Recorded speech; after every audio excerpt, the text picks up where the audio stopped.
Online for Authors, where I, Terry M. Brown, author of character-driven fiction and host of the podcast, introduce readers to characters they'd love to invite to lunch by interviewing authors, discussing their books, learning about the writing process, and even, on occasion, chatting live with a panel of authors to discuss topics relevant to both readers and writers. My guest today on the Online for Authors podcast is Krystal Clark, author of the book Balance of Power, the first in the Chozien Path Series. Krystal, a budding fantasy author, discovered the enchanting world of writing as a refuge for emotional expression during her childhood.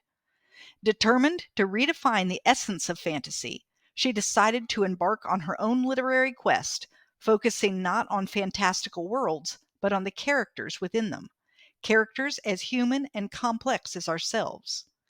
In my book review, I stated that although not typically a fantasy reader, I do enjoy a well-written fantasy with strong characters, and Krystal provides just that. In Balance of Power, we see different orders looking for the chosen, the one the Great Spirit has sent to rule the earth. We follow the chosen from infancy through early adulthood as he trains and learns and begins to accept his role. But not everyone is happy, and there are some who wish to steal the chosen for their own order, because the order with the boy has immense power over the future. I enjoyed the characters, and the world, though different from my own, had enough similarities that I didn't get bogged down. The only thing I didn't like was the cliffhanger at the end. Of course, Krystal has ensured that I will read the next installment.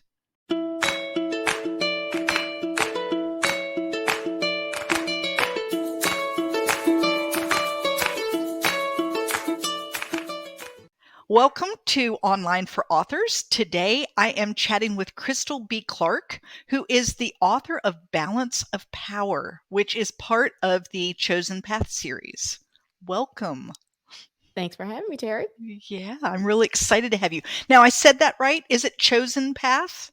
Yes, that is right. Okay, because it's spelled Chozien, and I kept saying chosen in my mind and then thought, I hope that's correct. It is. Okay, well, can you give us just a really quick, what is your book about? Like if you had to do an elevator pitch, what would it be? Ooh, okay. So this is a supernatural fantasy series that crosses the chasm, if you will, of spirituality and science. And yeah, and so I really wanted to focus on character development and have an underlying theme that created not only diversity of characters and cultures, but also talk about the things that we deal with on a day-to-day basis that we don't think about that stress us out.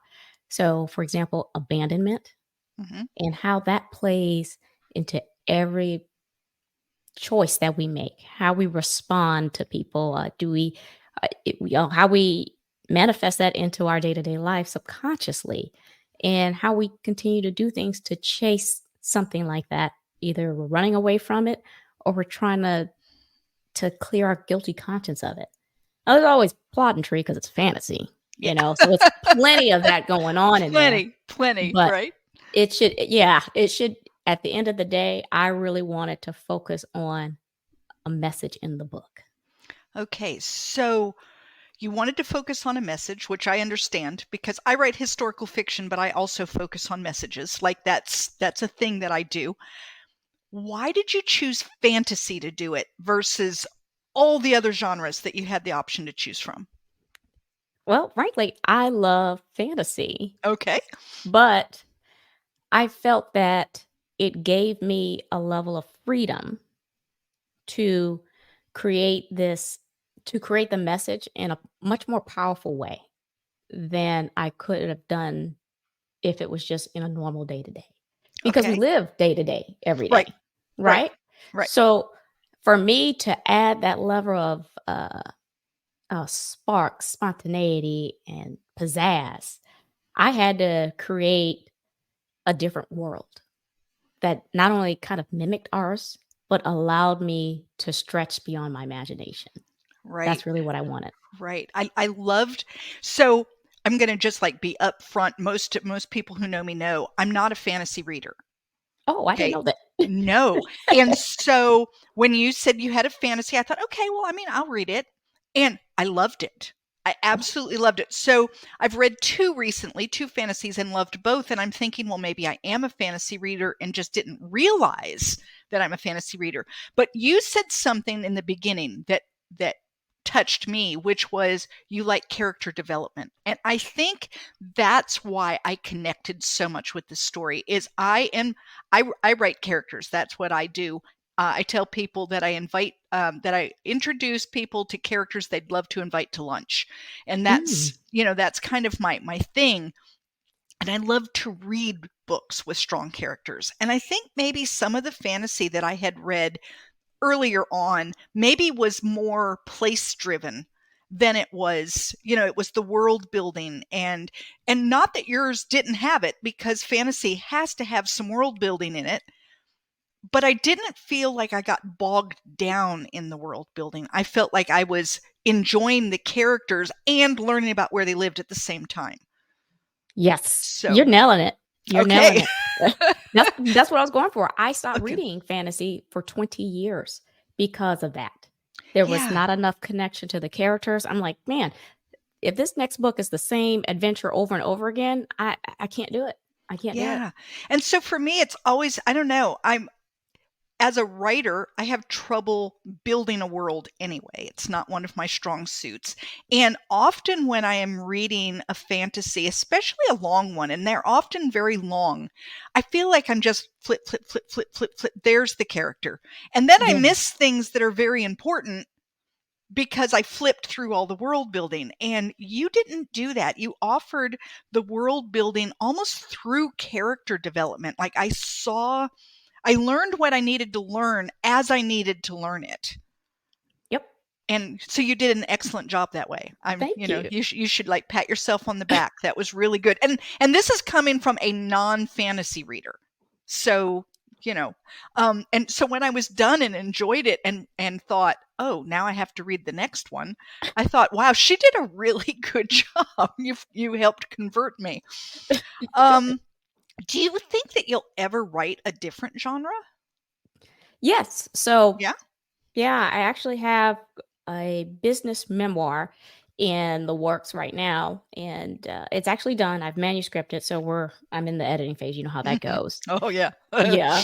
So this one is about the lessons I learned through my 8-year stint in the IT consulting world.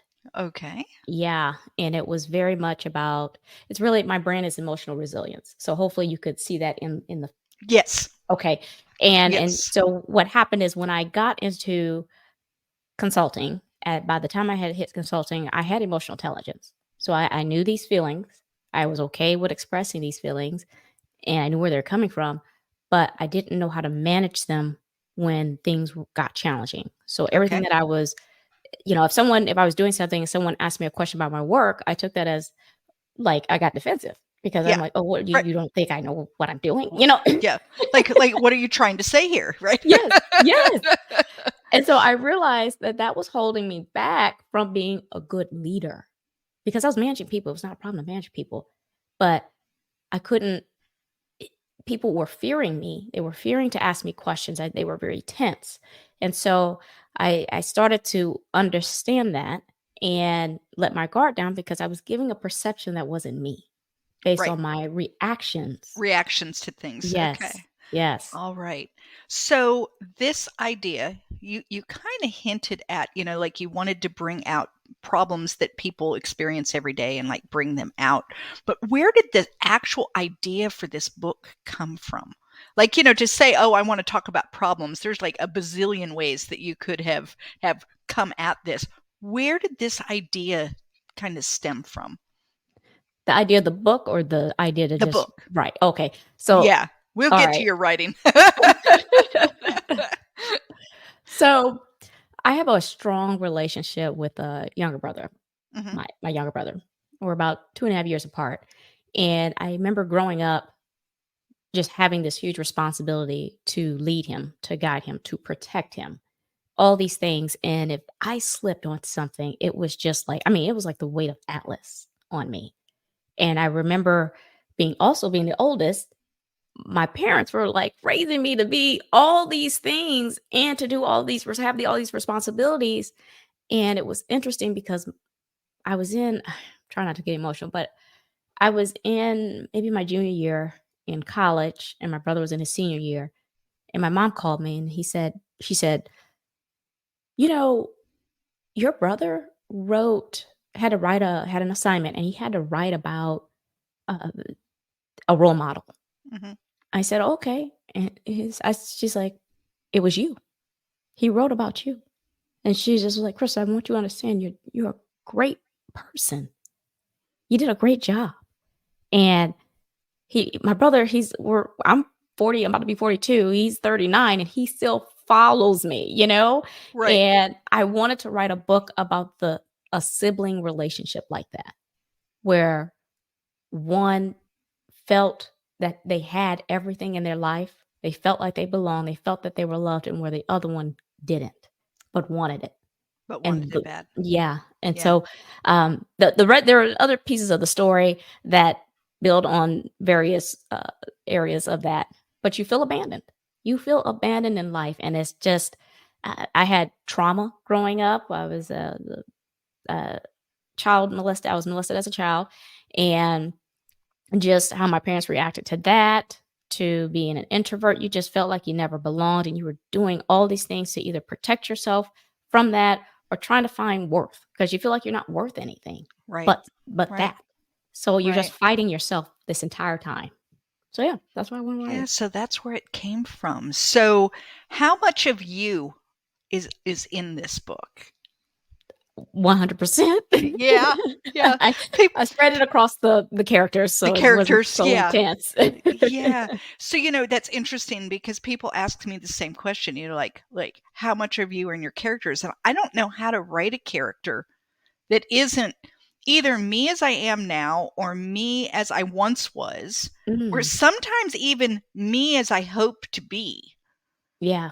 Yeah. Like me imagining, like, what do I hope, where do I hope I'm going with all of this growth of mine, like, Yeah. and so I pull all of that. And then of course I pick and choose from a lot of other people I know too, Yeah. Yeah. where you pick little quirks and things and whatnot. Your dialogue was wonderful. Yeah, I you like. enjoyed, yeah, I enjoyed the dialogue back and forth. It didn't feel stilted. And sometimes to me, dialogue can feel like, is that the way people would really talk to one another? Like, Yeah. it doesn't feel natural. But yours felt very natural as well. So yeah. Awesome. Um, who in your, you have a wealth of characters, right? Who's your favorite? Which character is your favorite? Ani. Yeah. Why is Yeah. that? She's my grandmother. Okay. She's my grandmother. A little bit of my mom, Yeah. but a very loving character. Someone who is very self-aware of who she is, what position she has, and the challenges that having that position would bring, and taking that on, right? Very confident, very self-aware. I wanted a character that just was just super, like, just a superhero to me, and carried it with such humbleness. You know what I mean? It was Yes. just Yeah, she's just like incredibly humble. she was perfect, but not so perfect that you hated her, because most of the time you don't like perfect characters. Yes. Like Yes. humanity is kind of funny to say when you're talking about fantasy, but yeah, she had humanity to her, like Yes. you felt that. All right. Which one was the character you disliked the most? Do you have one? So Imma say it is there. Very Zeke, okay? Yeah. Okay. It's I do dislike him, but you have to read it. You'll find out throughout the series. That's why I dislike them, because I You know know what's what's coming. coming. Yes. Yes. But then again, all books should have that too. Yeah. Characters that we love, characters that we don't. But even then, even with characters that you don't love, you do a really good job of balancing them out so that, you know, you can have a character that you don't love, but you can maybe see why, or Mm. get their motivations anyway, and at least Yes. understand where they're coming from, even if you don't agree. Eg You know? That's it. Yeah. That's So it. so even if you were having, conversation with them and you'd be saying, "You are out of your mind," you can at least say, "But I know where you're coming from." Yep. Yeah. Yeah. And I I really wanted liked to. that. I liked that. Oh, Were there any times that you wanted to shake a character? Trenton. Oh, no, I'm sorry, Branson. Branton? Branson. Yes. 100% of the time. Like, as I was writing it, I'm like, "You idiot." You know? It's You've got to like, stop. Yeah. yes. I mean, I couldn't. It was just one of those days where I'm like, "Dude, get," you know what I mean? But I was like, "But this is life. This This is is what life. people do. They really do this." Right. So, Right. And I think that's one of the reasons why I felt a real connection with the book is that even though it was a fantasy and the world was not my world, and there were things that happened that cannot happen in my world, it didn't feel so far from my world that I couldn't make a connection. mhm. So, I use words like humanity and other things because it felt real despite it not being real. Yeah. Does that Yeah, Yes. and so, yeah, I was like I said, I'm really kind of shocked just because I would have said not usually my genre, but this time it was. Um, now this is book 1. How many books do you hope will be in In this series, this 3. series? Yeah, 3. 3. I Okay. plan to have a spinoff series of this one, though. Okay. Yeah. Well, I was going to ask, and now Oh. I know. So no, that's good. When is the second one coming? Oh, goodness. So, let me tell you, the moment that I the Let me moment tell that you. yeah, it was like, as soon as I was like, as I'm editing the Right. current that book, I was Right. writing the sequel, okay? And then when I finished the editing and got into design and all this other stuff, oh goodness, I forgot to promote and market this bad boy, and it's coming out soon. So I've been spending the past, I don't know, maybe 6 months marketing, and I had Mhm. written all like halfway through. So I think I have like 130 pages of my sequel done, and I would Right. be done by now if I hadn't been marketing so much. So Right. I'm just getting back to writing it now. I'm thinking I'll probably get it ready to be edited, and I'm hopeful by May. Okay. Yeah. Well, that would be good. I mean, I could wait that long, I think. So that is something that we can chat about just for a minute, is this tug and pull of an author who also you have to write and you have to market. And like, where is that? You talk about your book is called Balance of Power, right? Yes. Power, one R. Power. Yep. One Power. R. Yeah, balance of power. But there's a lot of balance in being an author as well. Mm. Yeah. When you think about it, like if you do nothing but write, that's wonderful if you don't plan to sell your book, Right. right? If you don't Yeah. care that anyone ever reads it. On the other hand, if you do nothing but market, you don't have anything for those that you've marketed to read. And you have to find that balance. How hard has that been for you? Oh man, it was so hard in the beginning because I wanted to find a way to get my book out there, because I knew the message. I knew how powerful this book is. I know what this book will do. And I I was just thinking, "Man, but so will the second one. The second one's gonna kill it as well." So, but I knew I had to follow the process. Right. And, as I was going through everything, I started to realize I need help.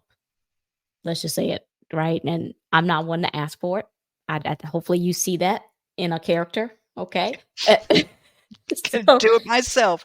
yeah. Yeah.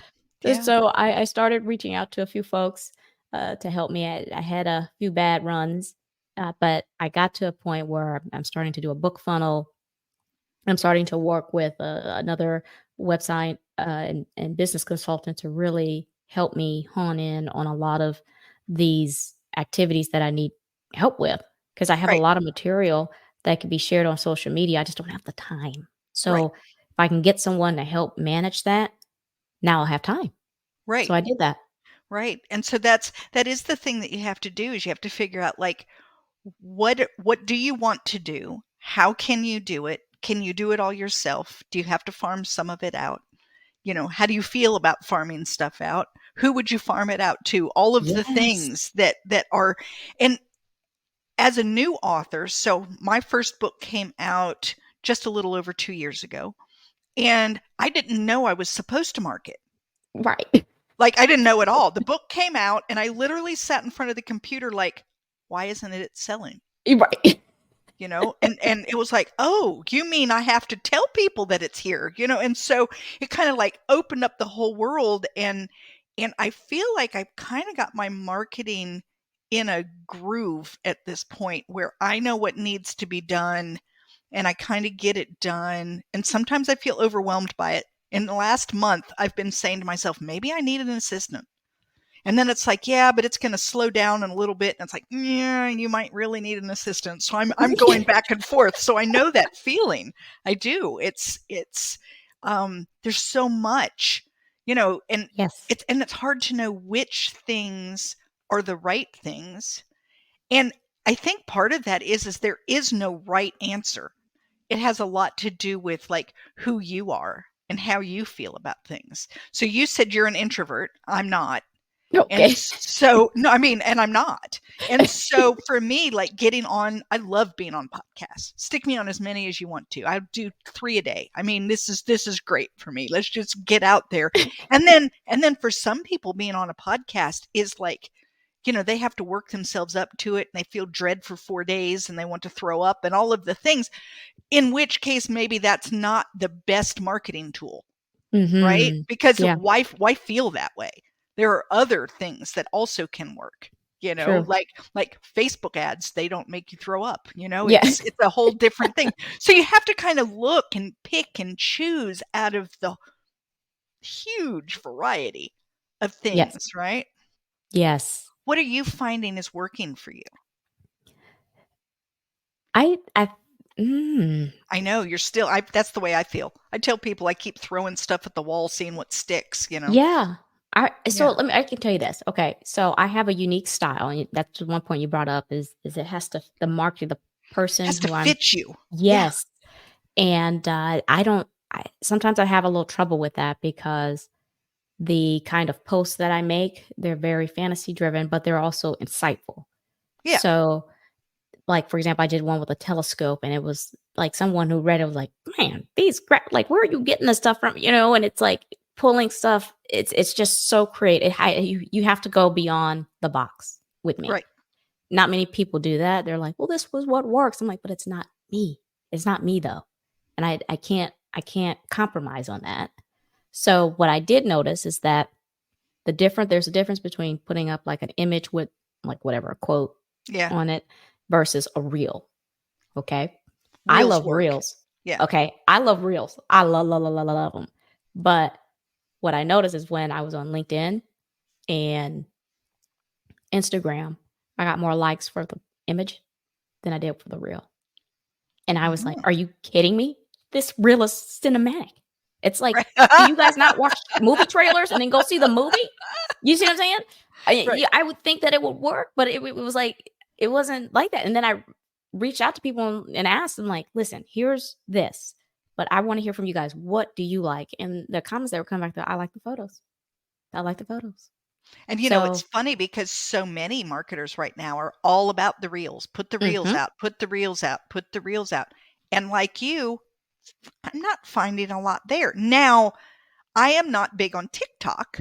And apparently, maybe TikTok is where the yeah, reels are making a big deal. yeah, But for me now, not for you. I think for you, you would find readers on TikTok, but my genre, my readers are 50 plus women. Oh, I okay. mean, that tends to be where they are. Now, I mean, I have all ages that read the book. It's not that, but like that would be the age group. They're not on TikTok. They're never No. going to see anything that I put there. And so I haven't put a lot of effort into my TikTok. You, on the other hand, I would think that with a fantasy in a series, that your age group is younger than mine in terms of like who's going to pick it up. Yeah.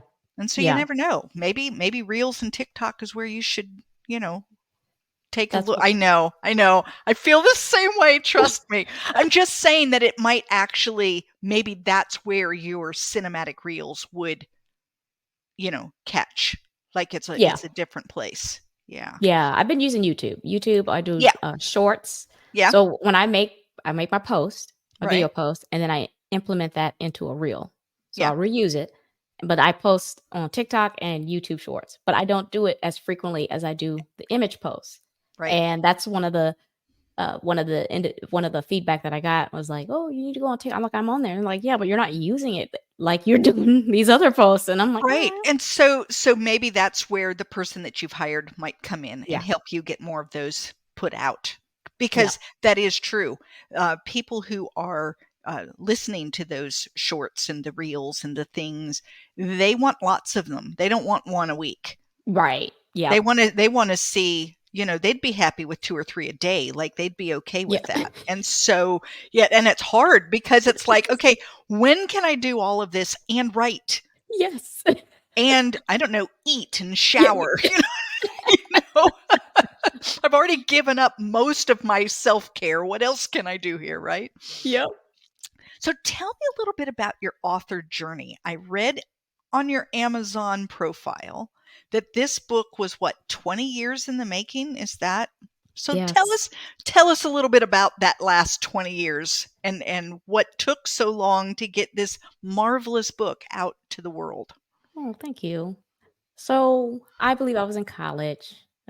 I had to been 20. I had to have been that around that age and maybe 19, but I had started writing it.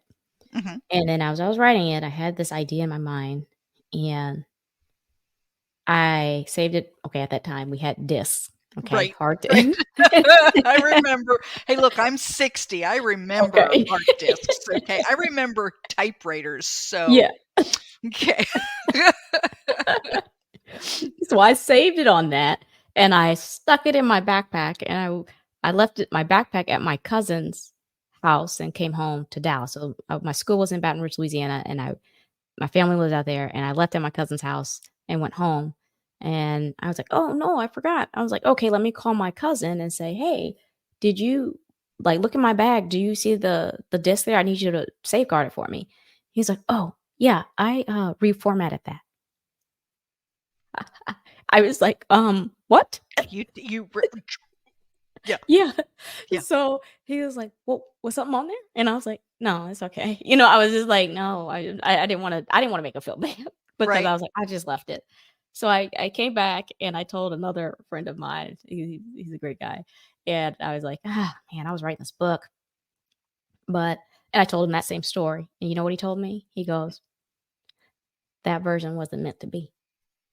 Yeah, It's like for that to happen the way it happened, that was so random, like, nobody right, would just ever right. randomly go find a disk in somebody else's bag and reformat it. Nobody does Yeah, it's that. like, why would you do that? Like, what? Yeah. Yeah. So he was like, "Keep writing." It just wasn't that one. And so I started to write again, and then I ended up having to I graduated college, and then I had to go work, and I just got really just depressed. I was at a really depressing state in my life. And I got through that, and then I got married I was 25, I believe, when I got married, and my wedding night, I got pregnant. So I went through 9 months of being sick and and it just life took over. I had to go work, I No. had to be a mom, I had to Yeah. do all these things, and then I got laid off and I started writing again. I picked it back up, but then I got hired back again.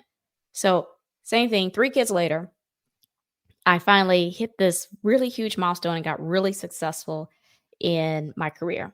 So I'm 20 years down the road, COVID hits, and I just kind of feel like I don't know, I just feel like I was lost.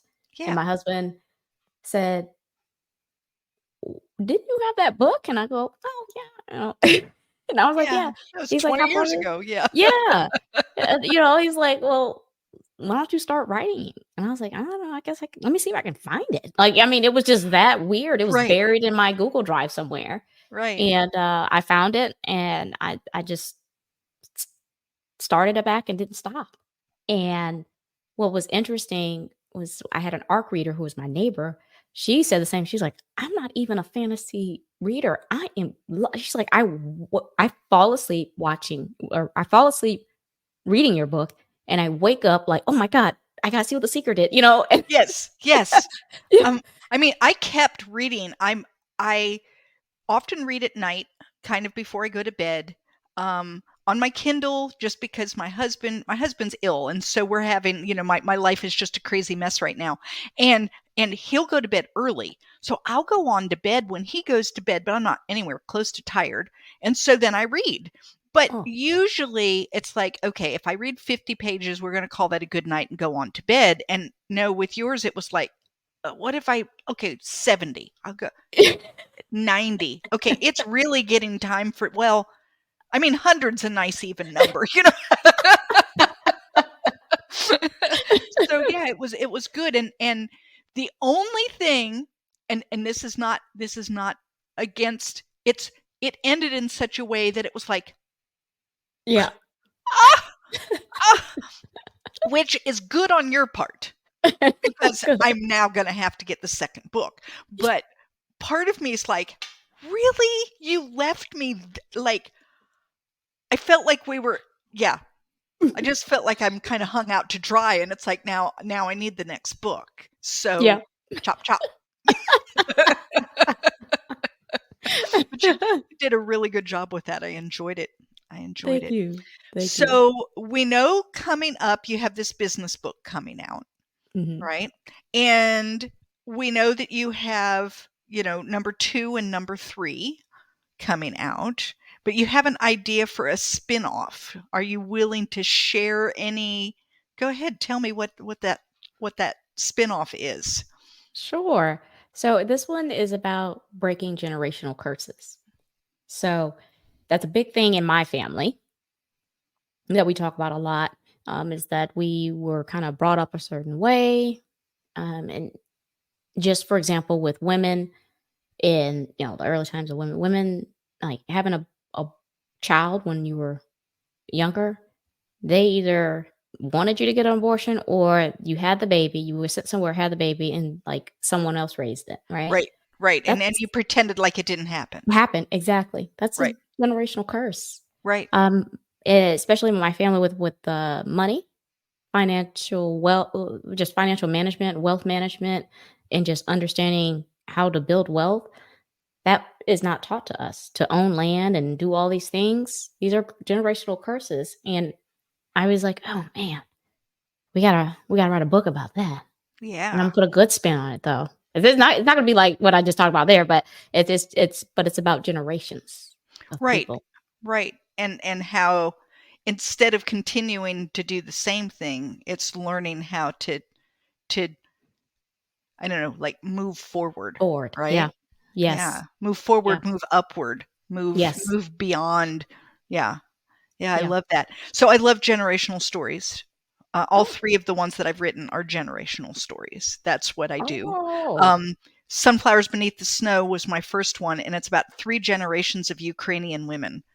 And it came out right before the current Ukrainian crisis, which was just, like, unbelievable. Wow. Yeah, and Yeah. we follow these 3 women, and we see their lives, and we see how the death of a husband affects all the way down to the granddaughter, and, all of those things. So, yeah, that same kinda thing. I love the idea of, like, it's like a ripple in a pond. Mhm. Right? Yeah. Yeah. Like, you touch right here, but it keeps affecting for miles and miles. Yes. And then in An Enemy Like Me, I show a man who went off to war, but he had a 4-year-old son, and he was gone for 2 years, and how that even affected the son, the way the son parented Yep. 30 years later. how that was still a problem. That was still an issue. Oh my God. So yeah, I love the fact that I think that you and I have very similar ideas about, like what books can do. Yes. Yes. Absolutely. Yes. Absolutely. So when someone's reading your book, of course you want them to love the story. I mean, that's like a given. But other than loving your story, you want them to walk away with what? Knowing what? Understanding what? Thinking about what? Thinking about, I want them to ponder their life. I want them to do some deep introspection. What character did they relate to the most? And if so, why? And what did they wish for that character to do different? And would they do this, like, what would they do have done in that situation? And like you said, if you understand that person and why they did that, and you don't agree with why they did that, is that something that has happened in your life?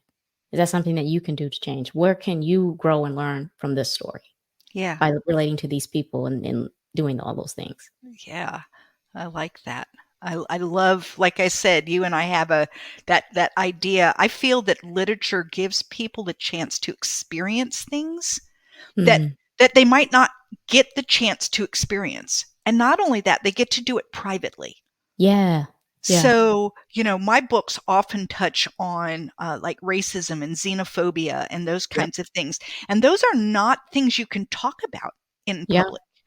I mean, Yep. you just can't talk about it, because if your opinion is different than the person you're speaking with, it turns into something big and ugly, and then names are called, and it's horrible because you Yeah. don't have the opportunity to even try to understand before you're labeled something. Yeah. Yep. Both Agree. sides, both sides. I don't mean, Yeah. but in a book, if Yeah. you see something happening like a racial tension or xenophobia or whatever, you can in your mind think, oh, I wouldn't have done that. And then you can Mhm. think about it. Or you can think, well, why is everyone so upset? I would have done that. And then you look and you think, but would that have been right? And Mhm. you can actually have these like racial xenophobic ideas in your head, and nobody is like beating you over the head with it. And then you can think about it Yep. and maybe shift a little. Yes. I think literature just has that opportunity to help us see things from a perspective that maybe isn't our own. Yes. And that's what I was trying to do. Yeah, well, and you did a good job. You did a I really good job, I wanted my characters to be diverse. right? Incredibly, I wanted a culture to be anything other than European because that's fantasy. That's been fantasy, and I'm like, "This is not fantasy to me, though." I Right. love Egyptian culture. I love Mediterranean culture and their architecture. I'm like, "Why are these things in these books? They're beautiful. They're so much grander." And and the characters and their customs and their culture, I wanted that in that book. I wanted it there, and I wanted it because I didn't want this to be a typical fantasy. Mine was gonna stand out for all of these reasons. I couldn't be just fitting in. Couldn't. Right. Right. And I wanted people to question those characters. Deliberately in some characters, I don't know, you have to tell me, Terry. Some of them I was very vague in their character descriptions, very vague. Oh yeah. Okay. Yeah. So now I'm probably the wrong person to talk to. I tend not to pay a lot of attention to people who describe the character. It's like, yeah, the character is going to be what the character looks like in my head. And my brain kind of makes things up. And later someone will say, well, you do know that character was, and they'll like say Asian, and Yeah. it's like, really?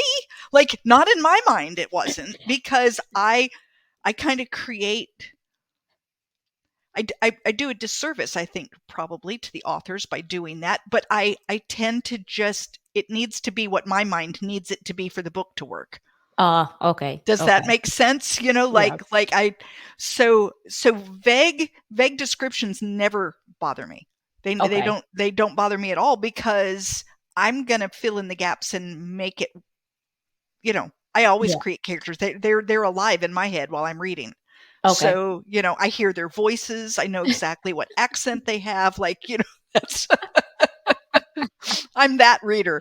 So, It's interesting. I Yeah. described Aiton. I described Yeah. Aiton as a child, and I described Yes. him growing up. I Right. described him very clearly. Yeah. And my mom was like a beta reader for me. And I said, Mom, what ethnicity is Aiton? She just goes, white. I go, really? You didn't read? I said, go read this line. And then I go and I pointed her to different things. She goes, oh. I said, Oh, I'm like, I clearly described him. What are you talking about? You know, she's like, I said, because that's what fantasy has been for you. That's right. what the Right. books And that you have read have been for you.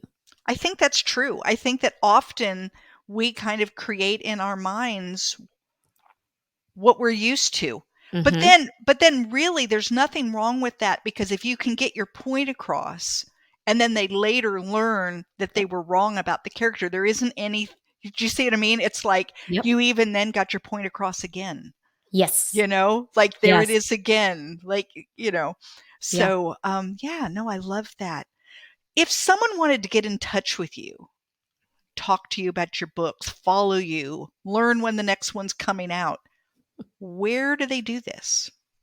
How do they So, get up with you? okay, so we could get with me on Instagram at Moving with Meaning 82, and then YouTube, Moving with Meaning is my channel, Okay. and LinkedIn under Krystal Clark. Krystal Clark. Not the B, just Krystal Clark. Yeah, just Krystal Clark. Okay. Okay. My mom was like, "Why'd you do that?" Do you have a website? I do. Yes, I'm sorry. That's all right. Website is movingwithmeaning.com. Okay. And I have a page there. I'm currently getting it rebranded. I'm like really upping the game on my website, but you can get on there now, and you can do contact us. Okay. There's a contact me page. There's also a author page where I'll be putting all my updates with my books there. Oh, Fantastic. yeah. Fantastic. So tell us just really quickly, Moving with Meaning. What What is was this? about? Okay, Yeah. What okay. is this? So it's about. It really is about this book. It is everything. Oh my gosh. It's everything. Yeah. I just so there are things that happened in my life that I was unfortunate to have bestowed on me, right? And I believe, though, if those things hadn't happened, I wouldn't be who I am today. I And I agree. am very grateful for them. And I'm grateful for me being resilient in that, as well as me. What happens is I speak to my kids about these things, Mhm. and it they connect with me on a completely different level because they understand me so much more than anybody has, because I'm able to communicate things that have happened to me, and the way that I am parenting them, I'm communicating with them about it. And my daughter, I was like in the car with my daughter one day and I said, I need to come up with a name for a company. I don't even know. So she just looked to me to the left, and she's 14. And she looked at me and she goes, Moving with Meaning, Mom. And I was like, what? What? Why do you say that?